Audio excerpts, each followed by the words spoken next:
It's a little bit time past now, and then when you're watching this, who knows how long it's been, but the Olympics were this summer, and maybe you watched the Olympics and you saw all these pro runners, and they all run this particularly same way, basically, and you look at yourself and you go, man, I don't seem to run like them. Should I try to run like them? Well, that's what we're going to talk about today.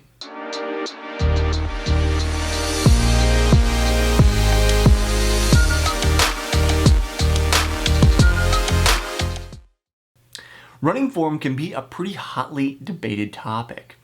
Whether you're thinking about the book Born to Run, came out from Chris McDougall back in 2011 or so, or you're thinking about all of the running shoes that inspired, these minimal shoes from Vibram to New Balance to whoever's making shoes nowadays, there's a lot of, yes, you should wear these and adjust your stride and be like a natural runner. You shouldn't do this, you shouldn't do that.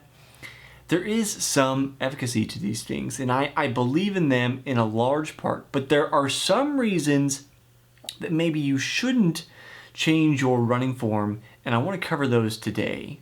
Of course, if you're interested in changing your running form, you should stick around with me, hit subscribe over here, is somewhere around here, and the bell and all that stuff. You see it on all the YouTube channels that you watch. I do have videos on how to do that and that kind of thing, but it's important to figure out, should you change your running form? And the big question is, are you often injured? One of the things that can lead to injury is really poor form, and then the repetition of that form over and over again, leading to injuries. This is something that maybe you can self-diagnose, but you might need somebody else's help to figure this out. The other thing you have to figure out is, do I have somebody to guide me? One of the big downsides of trying to change your running form on your own is that you're likely to overcompensate and then still have a weird running form because you're trying to change something so much. It can be subtle. Some of the adjustments can feel weird. And then if you can't see yourself while you're running, you can make wrong adjustments. Ask me how I know. I lost my senior year of college basically to trying to change my running form to be more like the faster runners.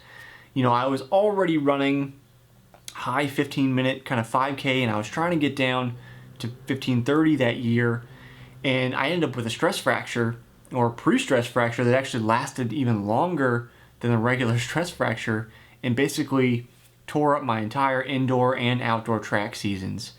So I lost the year that would have been probably the peak fitness of running for my entire life because I was trying to change my running form.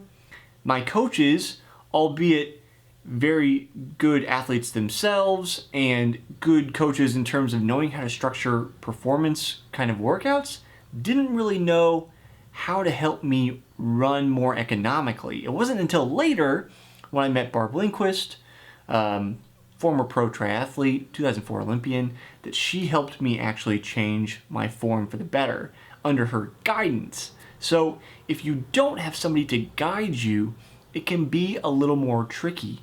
That's why it's good to find a coach. Or if you want to do some gait analysis, I'd be happy to do that. You know, leave them in the comments below. Let me know. Maybe we can get hooked up. You can send me some videos and I can help you out. In either case, you have to think about those things first before you decide, am I going to change my running form? Now, that being said, I don't think that I should have not changed my running form. I think it was inhibiting me. And that's another case where I think the answer is yes or maybe, is if you're trying to perform at a high level and some kind of tweaks to how you're running can enhance your performance, then it's a maybe to maybe yes. The big examples of why not to do it are some people who perform at a high level and run crazy, like run really weird. And the person that comes to mind to me is Tim Don. If you can find any videos of him running, he runs just odd. But he's super fast. He's won plenty of professional races at the world class level. And you're just not going to screw with that. Like, you just let him run.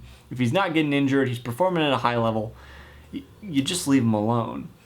But I think he's probably the exception to the rule rather than the rule itself. So those are the things you need to think about if you want to figure out, should you change your running form? If you have any questions for me about should you change your running form, your particular situation, if you want to talk about doing a gait analysis, that kind of thing, leave them down in the comments below. Hopefully we can get together, help you figure out what direction you should go. In any case, I hope I see you here on this channel on the next episode of Runner's High. Hit subscribe, comes out every Tuesdays and Thursdays. I'll see you around.